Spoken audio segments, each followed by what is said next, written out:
Good morning. That's better.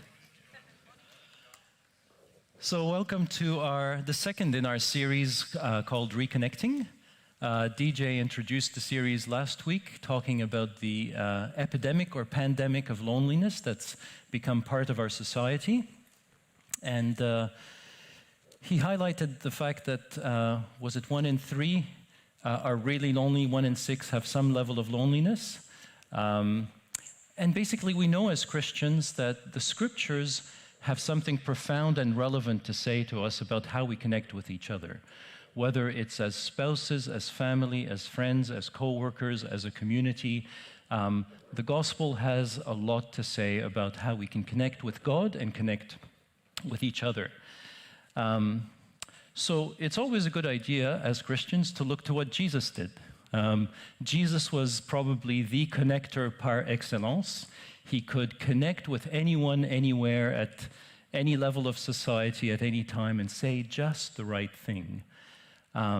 Obviously, he was God, but he was also human, so he was an example for us. And so it's good to have a look at his life and learn what we can so that we can connect like him. And one of the things that we see in the gospel, one of the things that struck me was this verse from Luke 5, where it says, Jesus often withdrew to lonely places and prayed. So obviously, Jesus took time to withdraw and to disconnect. So if we want to connect like Jesus, we have to learn to disconnect like Jesus.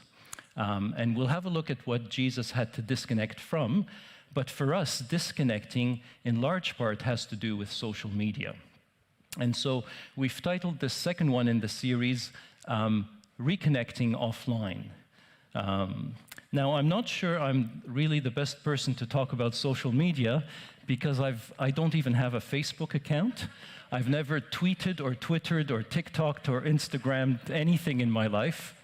But I do know a little bit about research, and so what I hope we can do in the next half hour is bring together some research about how social media influences how we connect with one another, and put that in the context of the gospel. You ready to launch in? So for the next half hour, we're gonna unpack this one verse and glean from it all that we can about the example of Jesus, so that we can disconnect like him and connect like him.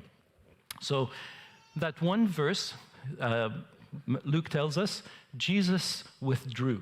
So he disconnected. Let's explore, what did he need to disconnect from? Obviously, he didn't have social media or radio or television, but even he found the need to disconnect sometimes. Being fully human and fully God, he still had to do it. So what was he disconnecting from?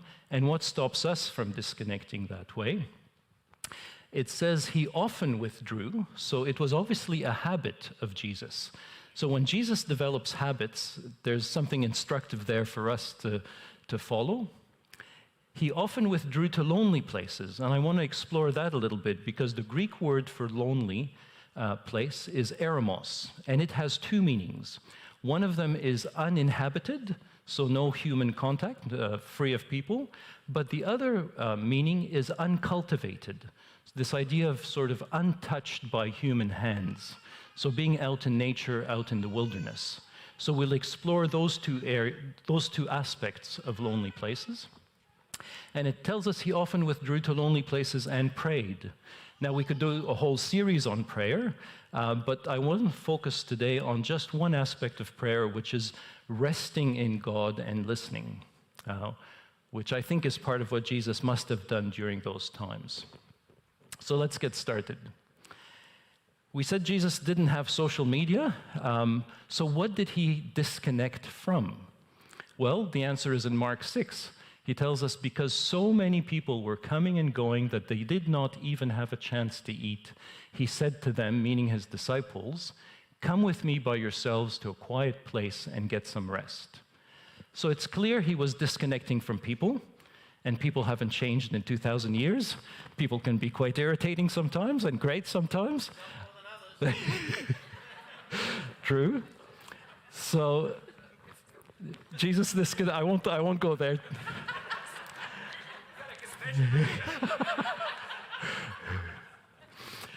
We'll leave that alone for now. So Jesus disconnected from people sometimes in order to connect with people. But it's clear he also was disconnecting from the pace of life and the pace of work. And it's clear that social media has had a huge influence on the pace of our life and the pace of our work. Johann Hari, in this best-selling book called Stolen Focus, calls it the Great Acceleration. When I was a boy, news used to travel by passenger pigeon and steamer ship, and then radio and television came along and sped that up. So the estimate is that by 1986, between radio and television, the average Westerner was bombarded with about 40 newspapers worth of information every day. And then when social media kicked in and we all got mobile phones, 20 years later, sort of 2004, 2006, the estimate was that we're bombarded with 174 newspapers worth of information every day. And so to process all of that, our attention span has to speed up. And it's been measured that while we're kind of scrolling on social media, back in 2000, our attention span was 20 seconds. And by 2019, it went down to 8 seconds. So just for reference, to put it in context, apparently the attention span of a goldfish, is about 9 seconds. So we are now a second less than goldfish, at least when we're on social media. The next thing is that because there is so much information bombarding us, we spend hours and hours of our day on our phones and on social media. So surveys last year in Australia show that the time spent on our phones and social media goes from about 2.9 hours for baby boomers, and it keeps increasing as you get younger and younger, and it reaches 7.3 hours per day for Generation Z, which are the youngest. So over 7 hours a day on a screen. And so obviously, to have all of that time, to do that, we have to take time away from something else. And what we're taking it away from is our sleep. So 100 years ago, the average person slept just over 9 hours, and currently in Australia, we're sleeping less than 7 hours. So that's 2 hours less of sleep per night.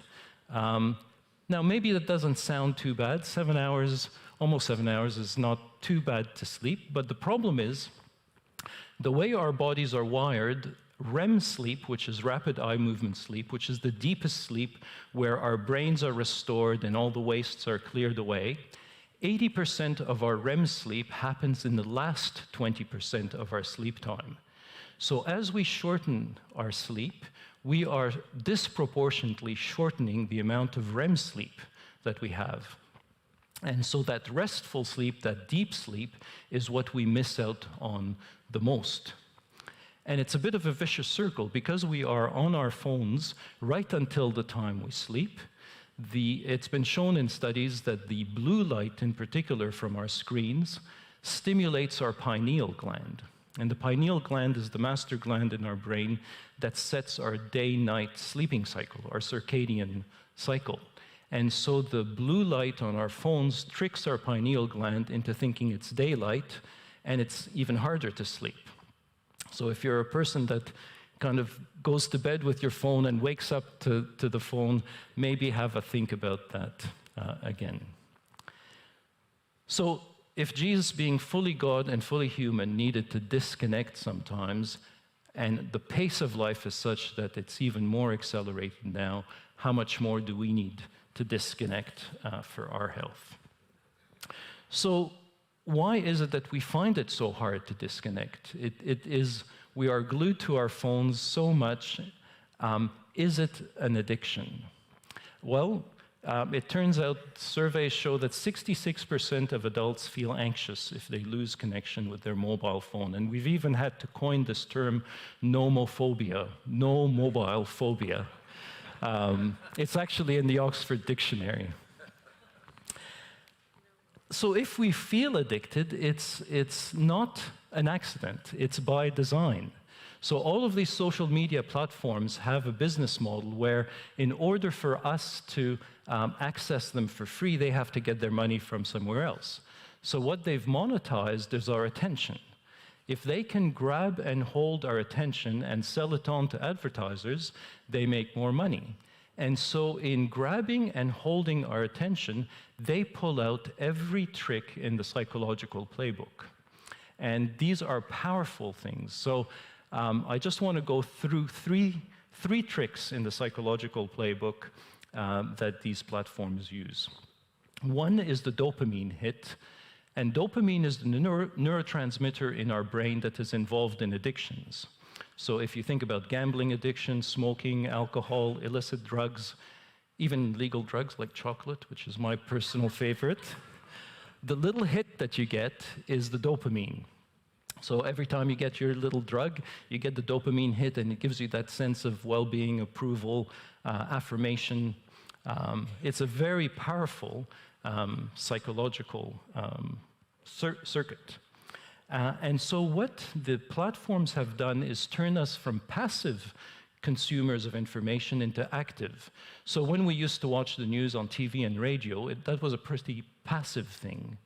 But by creating the like and share and comment buttons, we become active participants. And so when we get a hit or a like or a share or a comment, then we get a little hit of dopamine. It's exactly that same powerful biological circuit that drives that behavior.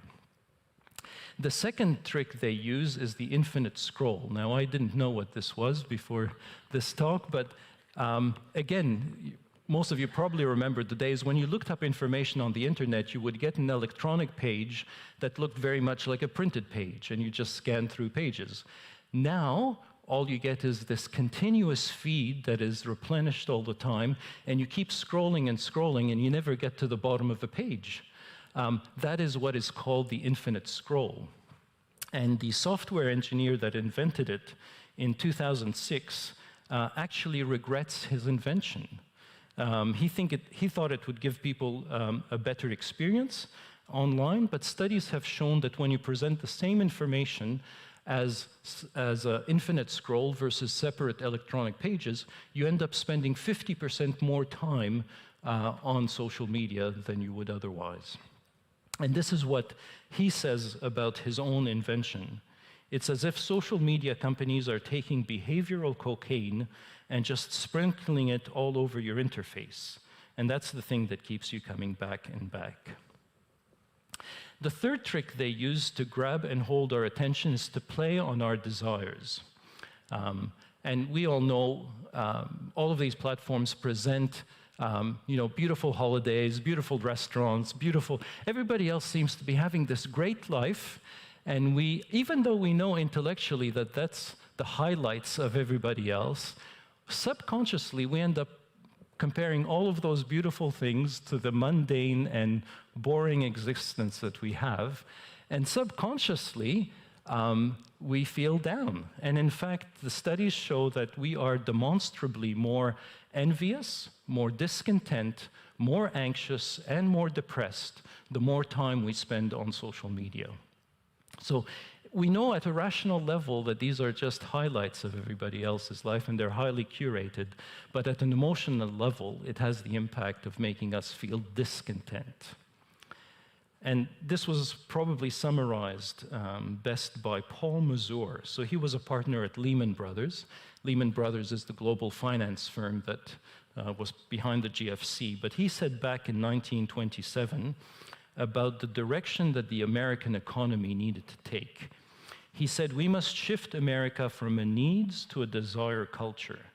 People must be trained to desire, to want new things even before the old have been entirely consumed. Man's desires must overshadow his needs." It's almost evil, but it was very prescient. This was back in 1927. This is what social media does. It just presents this endless stream of stuff to feed our desires. Again, a very powerful psychological thing. So Jesus withdrew, being fully man, fully human. Even he needed to withdraw back then. How much more do we need to withdraw in this environment that we have? Now, it tells us he often withdrew, so it was obviously a regular thing. Jesus made a habit of withdrawing like this, and so we should learn from his habits. And in terms of shaping new habits and breaking old habits, James Clear had a best-selling book not too long ago called Atomic Habits. And I think somebody from the pulpit here said, all truth is God's truth. And so I love it when secular science discovers something that the Bible has known all along. Basically, he makes the same point that Scripture does, that habits don't just happen out of nowhere. They are active and intentional efforts of will. And there are two things that come through in the book that I thought were perfect parallels with Scripture. One point he makes is that if you want to make big changes in your life, start with small habits. Get the small things right, and then you will end up having made a big change. To me, that's very parallel with what Jesus says in Luke's gospel. Whoever can be trusted with very little will also be trusted with very much. So take care of the small details, the small habits, and they will grow into bigger things. The other thing he says is habits shape the kind of person you are becoming. We are not so much formed by the big directions we want to take or the concepts. It's the small things we do every day that end up shaping us into who we are. And that again reminds me of Paul's words to his protege, Timothy. Physical training is good, but training for godliness is much better. Training, intentional effort of will in little things shapes you and forms you into the person that you are becoming. Now, this is one of the ways in which sort of secular psychology differs from the Bible, because James Clear does say, choose the kind of person you want to be and then form your habits to become that. But we recognize, I think we were singing about it today, we know who we are. We are God's children. We are shaped in his image. We don't need to invent who we're going to be. So we know who we are. Let's pick the habits that reflect the one that we follow. So Jesus often withdrew, so he had habits, and withdrew to lonely places. And so I said that one of the meanings of this Greek word, did I say Hebrew last time? This is New Testament. It's a Greek word, not a Hebrew word, was an uninhabited. So Jesus went away to be by himself. But we have to remember, he didn't just go there to zone out and kind of veg.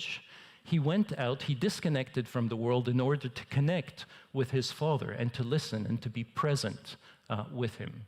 And the idea there is that being alone with God is true intimacy. I think, DJ, you mentioned last week Augustine's famous quote, that our hearts are restless until they find our rest in God. And so if we never connect with God and that deepest need is never met, we will forever be looking for that need to be met from our human relationships, and that's bound to fail.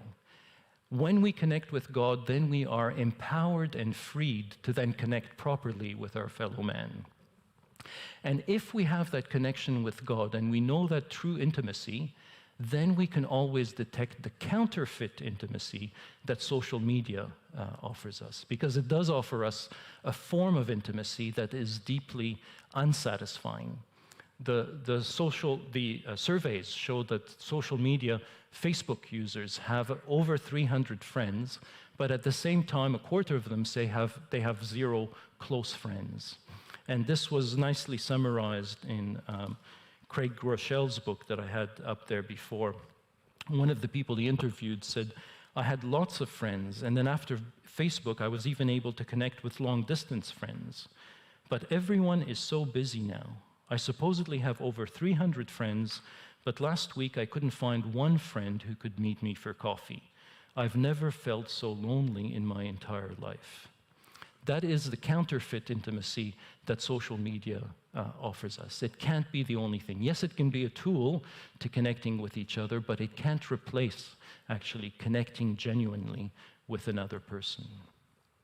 So if we recognize true intimacy with God, then we will recognize the counterfeit intimacy that social media offers.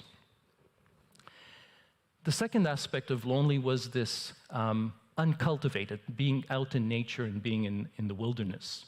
And that makes sense because we know that nature speaks to us about God's character. Romans 1 says, "For since the creation of the world, God's invisible qualities, his eternal power and divine nature have been clearly seen, being understood from what has been made." The Passion Translation puts it this way: "He has made his wonderful attributes easily perceived, for seeing the visible makes us understand the invisible." So it makes sense that Jesus went out in nature to be reminded of his Father.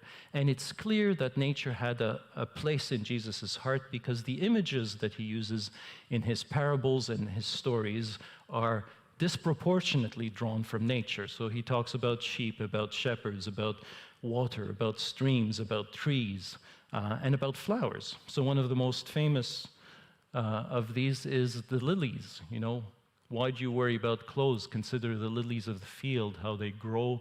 They neither toil nor spin, and yet I say to you, even Solomon in all his glory was not arrayed like one of these.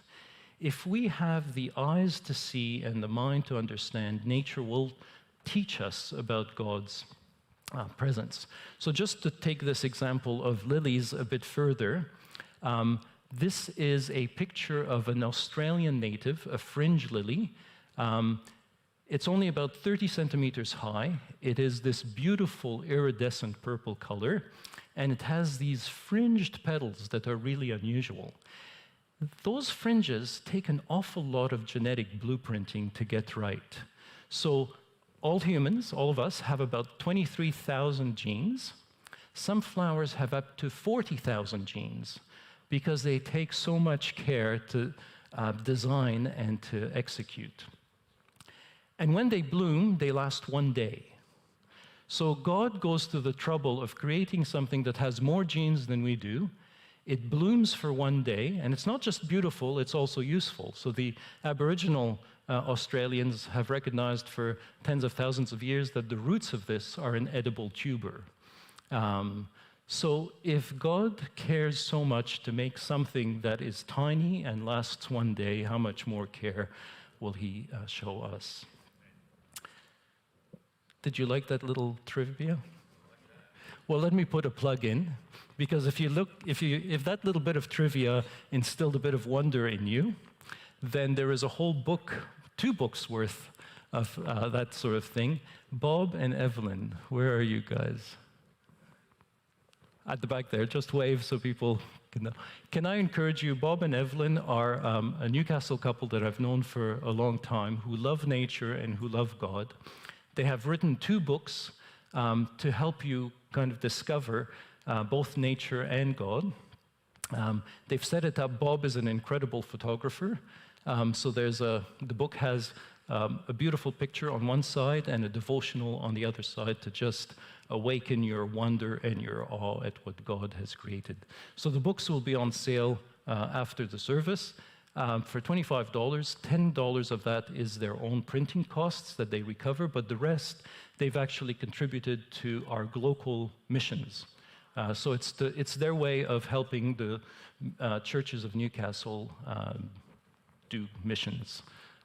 So I encourage you, and with Father's Day coming up, if you haven't gotten anything yet, this is the perfect present.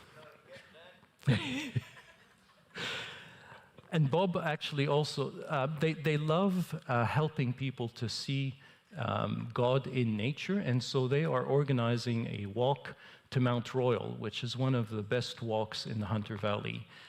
So there's still 6 spots left, you said, Bob? So if you're interested, please approach them and talk to them about it. So it makes sense that Jesus was out in nature to kind of disconnect from the world and reconnect with God. So we said the lonely place is nature. The other aspect of nature is that it impacts our health. It's not an accident, I think, that when God created us, he put us in a garden, and at the end of time, we will find ourselves in a garden again, a garden city. It's almost like we belong there, and that's where we are meant to thrive, and that there are demonstrable, scientifically measurable benefits on our health when we are out in nature. So I've just summarized a few things. So on our physical health, as little as 15 minutes of walking in the bush can reduce your blood pressure, increase lung capacity, reduce cortisol levels, that's our stress hormones, reduce inflammation, and boost immune function. But more than that, it also has effects on our mental health. So you can see demonstrable effects on well-being, life satisfaction, reduced anxiety, reduced depression. And if you think, well, maybe these effects are just from taking time out from work. So if you took time out from work, wouldn't you get these benefits anyway? But there seems to be something specific about being in nature that we can't capture being indoors. So studies have done this comparison where you do exactly the same metabolic equivalence of exercise in a gym or out in the bush. And particularly, you get much more effect in nature, particularly the mental health effects, for exactly the same kind of exercise. So nobody's quite sure whether it is the sense of wonder and awe that nature inspires in us, whether it's the pheromones that the trees secrete. They're called phytoncides, and they actually secrete something that changes the composition of the air and makes it cleaner, or whether it's the wavelength of blue light from the sky and green light from the leaves that somehow... Anyway, nobody's quite sure what the mechanism is, but there is a difference in doing the same amount of exercise outside compared to inside. So again, Luke tells us he often withdrew to a lonely place and prayed. So I want to look at this one aspect of prayer, which is Jesus resting in the Father's presence and listening. So there's two words in Hebrew for rest. One is Shabbat, from which we get our word Sabbath, which basically means just stop. Stop doing what you're doing. But there's also this positive connotation of nuach, which means to dwell or settle, to be present, to be in God's presence fully and listening. And I can't help thinking that Jesus probably took the times when he was disconnecting there to really connect with God and listen, because he tells us in John's Gospel that he was only doing and saying the things that he saw his Father doing and saying. So in that time when he was resting and having that intimacy, I can't help thinking that's when he got his instructions to go back out and know what to do. And you see that come through in Jesus' words in Mark 11. He says, "Come to me, all you who are weary and burdened, and I will give you rest. Take my yoke upon you and learn from me, for I am gentle and humble in heart." Now, I think this is one of these passages we are so familiar with that we fail to see how paradoxical it actually is, because he's just finished talking about rest, but he uses the image of a yoke. And a yoke is the thing that ties the cattle together to plow a field or to pull a cart. It's an instrument of work. So why would Jesus talk about work when he's supposed to be talking about rest? And I found these interesting comments from two theologians about what this link represents. So Dallas Willard says, if you want to experience the lifestyle of Jesus, you have to adopt the lifestyle of Jesus. Our mistake is to think that following Jesus consists in working and resting like Jesus while living the rest of our lives just as everyone else does. It's a strategy that's bound to fail. John Mark Comer writes, the yoke is a work instrument. We think Jesus should be offering a tired worker a mattress or a vacation. But Jesus realizes that the most restful gift he can give the tired is a new way to carry life, a fresh way to bear responsibilities. Instead of offering escape, Jesus offers equipment. And I think what they're both saying is that the whole point of disconnecting is not to add this, fit in this time of disconnection along with our to-do list. The last thing in our day is to disconnect, and then the only way we can do it is to take time away from sleep even more. The whole point here is Jesus went out to connect with God in order to change and inform what he did the rest of the time. So this is not something where we add it to our to-do list and we rest like Jesus and then go back and work like the world. The whole point here is rest like Jesus so you can work like Jesus. Let that time of rest change and shape how you do the rest of life. To me, that's what Jesus is saying when he's putting together this image of rest and yoke at the same time. Does that make sense? Good. So basically, we've covered a lot of ground, but at the same time, we've covered very little ground because we've just unpacked one verse to see. And so the challenge is, I want you to think about this week, this short little verse and Jesus' habits, and what is there for you to take away and to copy from his example. And so these application points, these questions will all be in your home groups this coming week, so you'll have plenty of time to think about them and reflect on them. But I wanted to just perhaps point one. So I don't want you to go away thinking that I am completely anti-social media and I'm telling you to throw away your phones, because technology is not on its own good or evil. It's how we use it. So we just need to be wise about how we use it and to not get sucked into the ways of the world. And I just wanted to highlight one thing. The third point there, bring shalom to your digital world. Again, some of the studies that I came across, we talked about the fact that the way these platforms work is that they monetize our attention. So if they can maximize how much time we spend on their electronic page and sell it on to advertisers, then it fulfills their business model. The studies show that the more outrageous, the more wacky, the more extreme, the more out there the information is, the longer we end up spending on that page.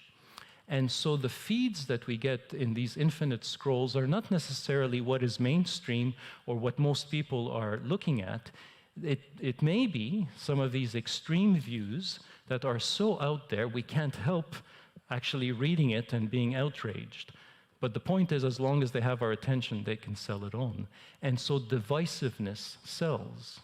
And so it creates this impression that our world is just polarized when in fact it isn't. And I wonder what the role of the church and the gospel has to say in how we can counteract that. Because Paul tells us to be ambassadors for Christ. We are ambassadors of reconciliation. So how can we engage in such a way that we counter that divisiveness and that polarization? So that's just one thing to think about. The rest of those questions will all be there in the home group study notes, so you'll have plenty of time to think about it. So I'll leave them up there as the music group comes up. Have a think about what is there here in terms of habits that I can learn from Jesus. And I encourage you to have a look at the books that are out there, and Bob and Evelyn will be there as well if you want to chat to them.